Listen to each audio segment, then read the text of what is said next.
봉독한 말씀을 근거로 하여서 주춧돌 신앙이란 제목으로 함께 은혜를 나누겠습니다. 따라해 주시면 감사하겠습니다. 주춧돌 신앙. 아멘. 대부분의 성도님들께서는 예수 그리스도를 나의 주로 모신 다음에 성령과 함께 믿음으로 그 신앙생활을 잘 감당해 나아가십니다. 시간이 갈수록, 해가 갈수록 주님을 더 알아가고 말씀의 진리가 무엇인지 깨닫고 그 안에서 힘을 얻고 믿음으로 나아가는 하나님의 귀한 백성들, 하나님의 귀한 자녀들 많이 보게 되어집니다. 그러나 이와는 달리 그 삶에 신앙의 낙심을 경험하고 탈진하는 성도들을 또한 종종 볼 수가 있습니다.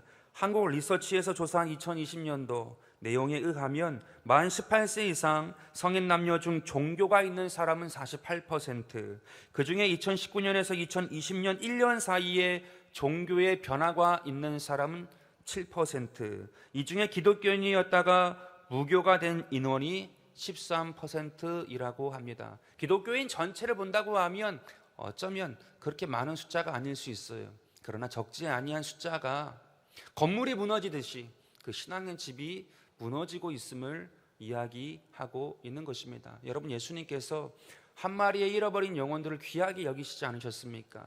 따라서 그 마음을 생각한다라고 하면 안타깝지 아니하다고 할 수가 없는 거죠.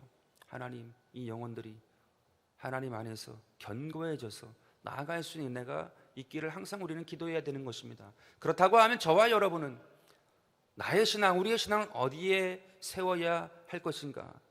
우리는 반드시 우리의 신앙을, 믿음의 신앙을 이 주춧돌 위에 세워야 할 줄로 믿습니다.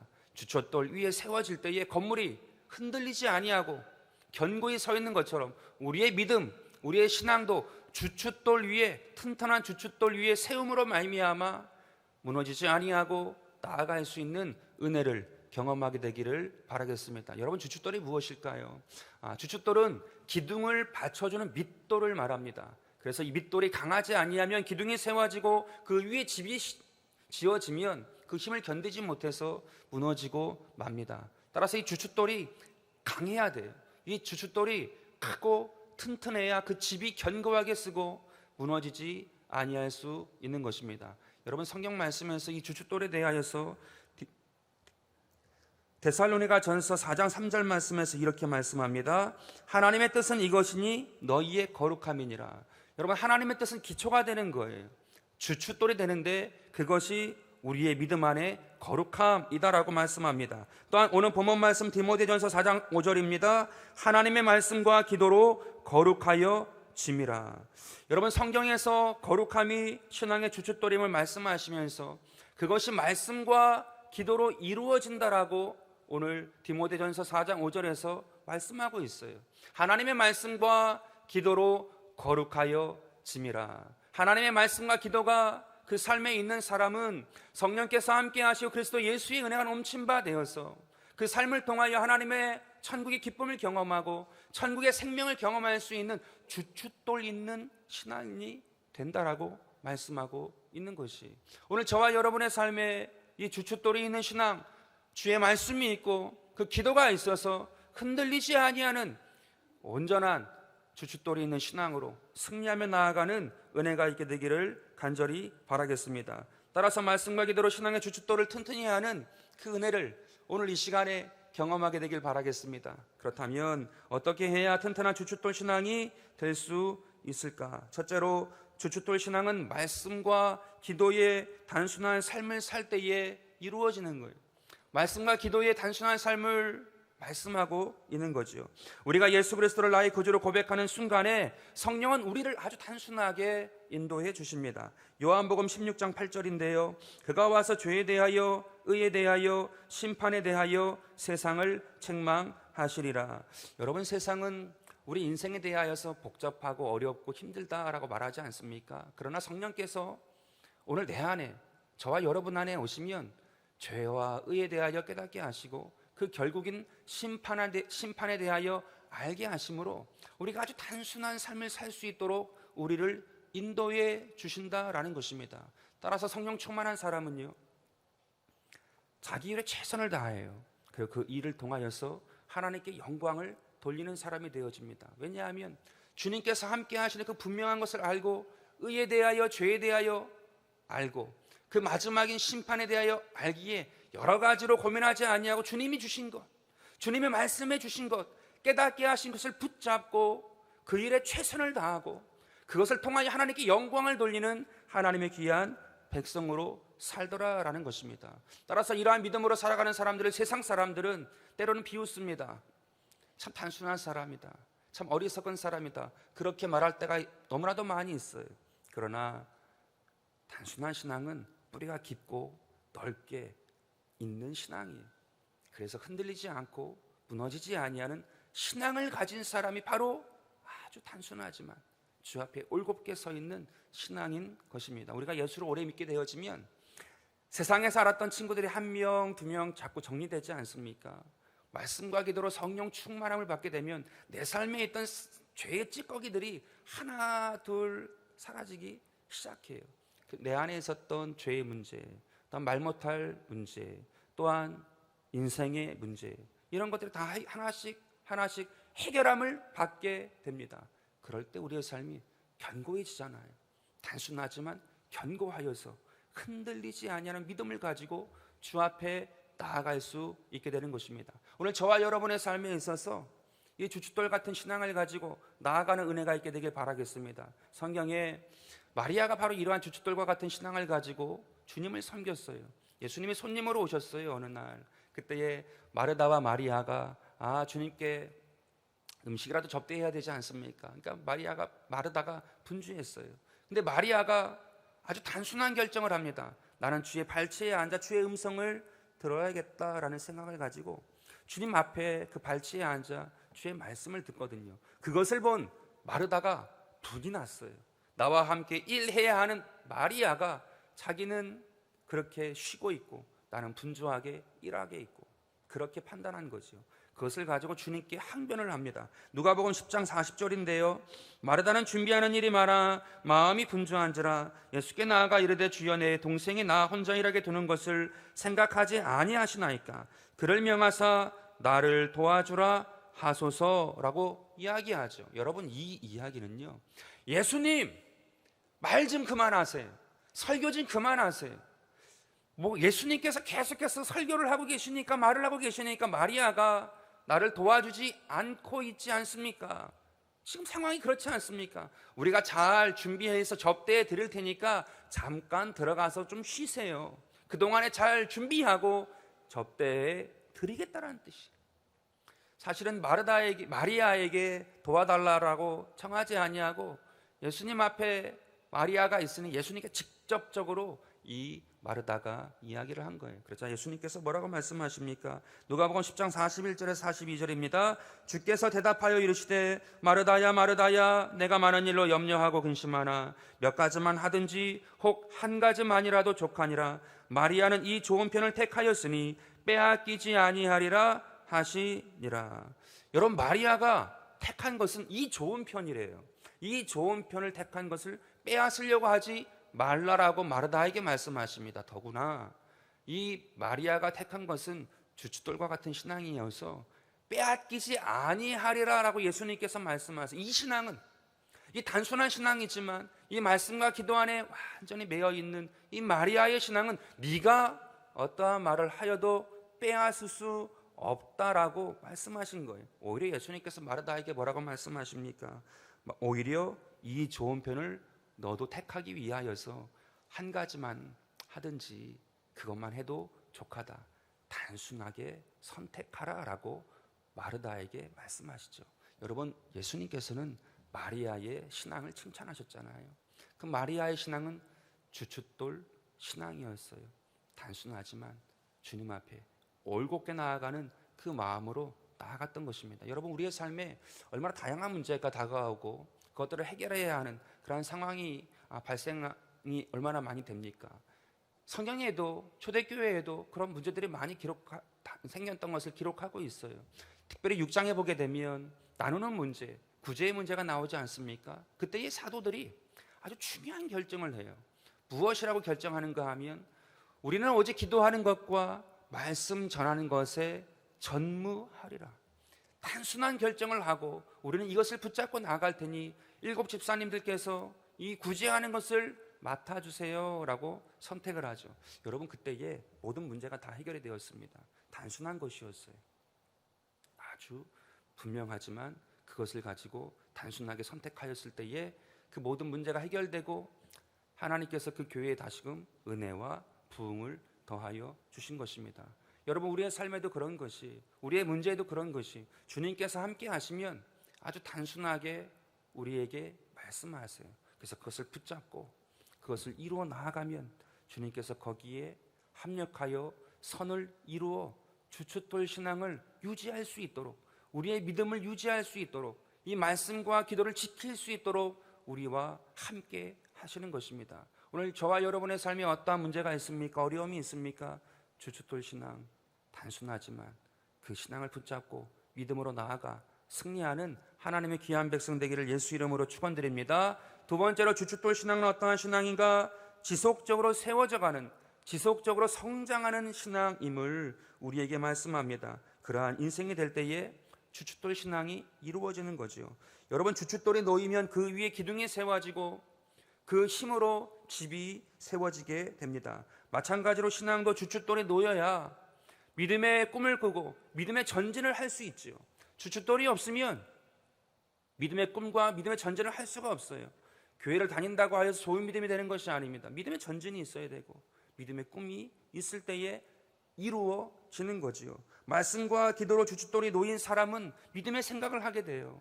그 믿음의 생각을 통해서 믿음의 꿈을 꿀 수 있고 그 꿈을 이루기 위하여서 믿음의 행동을 하게 되어지고 그 행동을 책임지기 위하여서 믿음의 언어를 쓰기 시작합니다. 그래서 정말로 그 삶이 견고하게 인생의 집도 세워지고 신앙의 집도 세워질 수 있도록 그 주춧돌을 기반으로 하여서 그 말씀과 기도를 기반으로 하여서 세워지는 인생이 되는 거죠. 여러분, 이러할 때 복잡한 것 같지만 주님께서 함께 하시고 은혜를 베풀어 주시어서 그 집을, 인생의 집을, 또한 신앙의 집을 세우고 좋은 신앙을 가지고 살아가는 그러한 백성들이 다 될 수 있는 것입니다. 사역을 하다 보면 그러한 얘기를 들을 때가 있어요. 아, 목사님, 내 나이에 무슨 그걸 합니까? 이제 그런 의미인 거예요. 내 나이에 무슨이라는 말을 참 사역을 하다 보면 많이 듣게 되어집니다. 어떠한 일을 막 맡기려고 하는 게 아니라 그냥 자연스럽게 대화 중에도 내 나이에 무슨 그런 관용구가 얼마나 많이 쓰이는지 몰라요.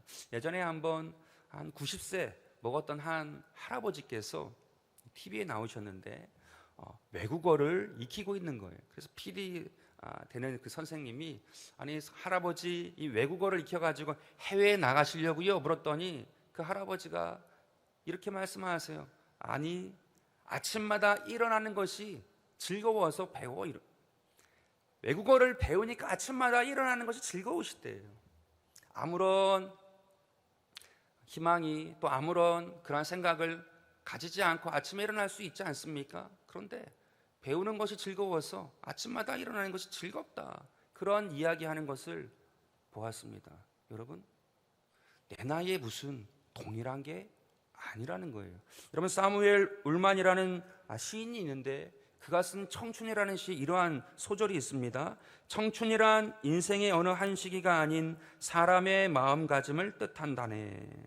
청춘이란 어느 한 시기가 아니라는 거예요. 마음가짐만 있다라고 하면 계속하여서 누릴 수 있다라는 것입니다. 끝난 것이 아니라는 거예요. 그 마음가짐을 어떻게 하느냐에 따라서 그 인생의 청춘을 계속하여서 누릴 수 있다, 지속할 수 있다라는 것을 이야기하는 거죠. 여러분, 성경이 그렇습니다. 성경 말씀이 계속해서 우리를 성장하게 하고 지속하게 해요. 하나님께서 모세를 부르셨을 때 80세였지요. 다 알고 계시지 않습니까? 그때 하나님께서 부르시니까 모세가 어떻게 했는지 아세요? 내 나이에 무슨 그랬습니다. 안 한다고, 못 한다고 얼마나 많이 반대했는지 몰라요. 내 나이에 무슨 이스라엘 영도자가 돼서 다시 또 애국까지 가고 그 수많은 사람들을 이끌고 또 광야를 지나가고 내 나이에 무슨 그것을 합니까? 저 못해요 그랬어요. 그런데 그 모세가 그 고집을 꺾고 받아들이게 됐을 때 어떠한 일이 일어나게 되어집니까? 그가 120세가 되어 죽을 때에 눈도 흐리지 않고 이 기력도 쇠하지 아니하였다라고 말씀을 하고 있어요. 주님께서 계속해서 공급하셨다라는 거예요. 계속해서 지속할 수 있도록 힘을 주셨다라는 거예요. 그 삶에 주님께서 잊지 아니하시고 그와 함께 하심으로 말미암아 끝까지 그와 동행하시고 그에게 은혜를 베풀어 주셨던 것입니다. 여러분, 다니엘이 바벨론 땅에서만 약 90년을 삽니다. 학자들에 의하면 약 100세 가까이 살았다고 해요. 근데 이 바벨론 땅에서만 약 90년이거든요. 그 땅에서 무엇을 했습니까? 바벨론 땅에서 많은 수고를 했죠. 많은 왕들을 섬겼고, 그러나 잊지 아니하였던 것이 무엇이냐 하면 하나님 나라의 역사를 위하여서 기도하고 금식하고 항상 주 앞에 불철주야로 주님께 나아갔던 거예요. 그 지속적인 기도를 통하여서 바벨론 땅에 있던 유대 민족이 70년 만에 이스라엘로 다시 돌아오게 되어지죠. 그것을 기록해 놓고 있어요. 그 지속적으로 하나님이 함께 하셨고 인도하셨던 그것을 통하여서 다시금 70년 만에 회복될 수 있는 도화선이 되었다라고 성경 말씀이 기록하고 있는 거예요. 여러분, 100세세요. 그럼에도 불구하고 내 나이에 무슨이 아니라 항상 주님을 신뢰하고 주님을 의지하고 주님을 바라보고 나아갔다라는 것입니다. 요엘서 2장 28절 말씀입니다. 그 후에 내가 내 영을 만민에게 부어주리니 너희의 자녀들이 장래일을 말할 것이며 너희의 늙은이는 꿈을 꾸며 너희의 젊은이는 이상을 볼 것이며. 사도행전 2장 17절입니다. 하나님이 말씀하시기를 말세에 내가 내 영을 모든 육체에 부어주리니 너희의 자녀들은 예언할 것이요 너희의 젊은이들은 환상을 보고 너희의 늙은이들은 꿈을 꾸리라. 여러분, 젊은이만 자녀들만이 아니고 노인 세대에도 주님께서 계속하여 지속적으로 함께 하신대요. 자녀들은 예언을 하고 젊은이들은 환상을 보고 노인 세대에도 지속적으로 내가 너와 함께 하여서 거룩한 꿈을 꾸게 하고 그 은혜 안에서 살아갈 수 있게끔 내가 힘을 준다라는 것이, 계속 성장시키겠다라는 것이. 그래서 끝까지 뒤로 물러가지 말고 마음을 잃지 말고 믿음으로 살라라고 우리에게 권고하고 있는 것입니다. 여러분, 다른 세대, 내 세대가 어떠한 한 세대이니까 다른 세대만 눈에 보입니까? 아니요. 한 사람은 그 세대를 다 살지 않습니까? 자녀의 때, 젊은이의 때, 노인의 때 다 겪게 되어지는 거예요. 주님은 한 인생을 통하여 지속적으로 함께 하시는, 지속적으로 내가 너와 함께 한다라고 말씀하고 계신 것입니다. 여러분, 이것을 잊으면 안 돼요. 주님께서 우리의 삶에 그렇게 항상 함께 하시기, 거룩한 꿈을 꾸고 믿음으로 나아가게 되길 간절히 바라겠습니다. 오늘날 코로나가 끝난 다음에 어떠한 산업이 어디서 돈을 벌 수 있고 어디서 모든 사람들에게 그러한 유익을 줄 수 있는 산업이 무엇일까 많이들 얘기하지 않습니까? 다 아시는 내용이죠. 뭐 자연 친화적인 것이다. 석탄이나 석유나 뭐 이거는 공해도 되고 이제는 유한한 것이고, 그러면 무한하게 지속적으로 쓸 수 있는 것이 무엇이냐? 결과적으로 최고의 지혜를 가지고 바라보는 것은 지속적으로 쓸 수 있는 것이 무엇이냐? 그런 거 아니겠습니까? 뭐 수소를, 또한 전기를, 아니면 뭐 태양을, 풍력을 어떻게 하면 지속적으로 이 자연과 함께 이 지구를 보호하면서 살 수 있을까? 그 내용을 말하는 거 아니겠어요? 근데 주님께서는요, 이미 2000년 전에 우리에게 말씀을 하셨어요. 내가 영원히 너와 함께 하리라. 주님께서 계속 저와 여러분의 삶에 지속적으로 할 수 있는 것을 말씀하시고 가르치시고 인도하신 것입니다. 여러분, 사도행전 말씀에 주인공이 2명 나옵니다. 한 사람은 사도 베드로이고 한 사람은 사도 바울입니다. 3분의 1, 1장부터 12장까지는 이 베드로에 대하여서 기록하고 있고 13장부터 28장까지의 말씀은 이 바울에 대하여서 기록하고 있어요. 근데 베드로가 어떠한 사람입니까? 예수님의 수제자였어요. 그리고 성령이 임했던 마가다락방에서 그의 설교를 통하여서 열흘간 함께 120문도가 기도했을 때에 성령이 임하였어요. 주인공은 성령과 예수님의 말씀이겠지만 그거의 도화선이 됐던, 시발점이 됐던 인물은 베드로였거든요. 그의 설교와 그의 함께했던 기도가 그 마가다락방의 120문도에게 성령이 임했어요. 그럼에도 불구하고 이 사도행전에서 성령께서는 이 사도 바울을 3분의 2나 기록하여 우리에게 알기를 원하세요. 왜 그럴까? 사도 베드로도 귀하고 하나님이 쓰신 사람입니다. 그러나 이 사도 바울에게 우리가 반드시 배워야 할 것이 무엇이냐 하면 교회를 세워 나아가요. 그래서 지속적으로 하나님의 사람들이 그 한 세대가 끝난다 할지라도, 계속 주의 말씀을 믿지 않는 사람이라 할지라도 그곳에 오면 듣고 배울 수 있고 그 은혜 안에 거할 수 있도록 이 사도 바울은 지속적인 사역을 바라보고 행했던 사람이에요. 또한 제자들을 키웠어요. 그래서 그들을 통해서 복음이 계속하여서 흘러 유럽을 흘러 저 북미를 지나서 아시아까지 올 수 있게끔 제자들을 키운 거 아니에요. 그래서 주님의 은혜가 여기까지 이루어지도록 행하여 주신 거예요. 오늘 저와 여러분에게 말씀하시는 바가 있지 않습니까? 오늘 저와 여러분의 삶에 주님은 단전하지 않으세요. 여기까지야. 세상은 그렇게 말하죠. 이만하면 됐지, 그만큼 했으면 됐지, 그렇게 말합니다. 그러나 주님은 그렇게 말씀하지 않으세요. 내가 너와 함께한다, 영원히 함께한다. 끝까지 내 앞에 서는 그날까지 마음을 빼앗기지 아니하고 거룩한 꿈을 꾸고 믿음으로 다음 대에 나아가서 하나님께 영광 돌리는 모세와 같이 그 눈이 흐리지 않고 기력이 쇠하지 아니한 것처럼, 또한 다니엘과 같이 그의 기도, 그 노년의 기도를 통하여서 민족의 대이동이 일어난 것처럼 하나님께서 끝까지 붙드시고 사용하신다고 우리에게 말씀하시는 거예요. 오늘 저와 여러분의 삶에 그것을 경험하고 자녀가 이제 다 컸으니까 다 했지, 내 수고는 다 끝났지, 그게 아니라 주님을 바라보고 믿음으로 전지에 나아가는 하나님의 귀한 백성들이 되기를 간절히 바라겠습니다. 세 번째로 주춧돌 신앙은 어떠한 신앙입니까? 말씀과 기도로 충만해진 인생임을 말씀합니다. 여러분, 하나님의 말씀과 기도가 세상의 것을 몰아내고 하나님의 것을 받도록 하죠. 그렇기 때문에 기도와 말씀으로 거룩해짐이라. 세상의 것이 나갔고 기도와 말씀으로 거룩한 것, 하나님의 것이 채워졌기 때문에 거룩해지는 것이지요. 여러분, 오늘 본문 말씀이지요. 4절 말씀에도 하나님께서 모든 것이 지으신 모든 것이 선함에 감사함으로 받으면 버릴 것이 없다. 하나님께서 지으신 모든 것이 선함에 감사함으로 받으면 버릴 것이 없다라고 말씀하셨어요.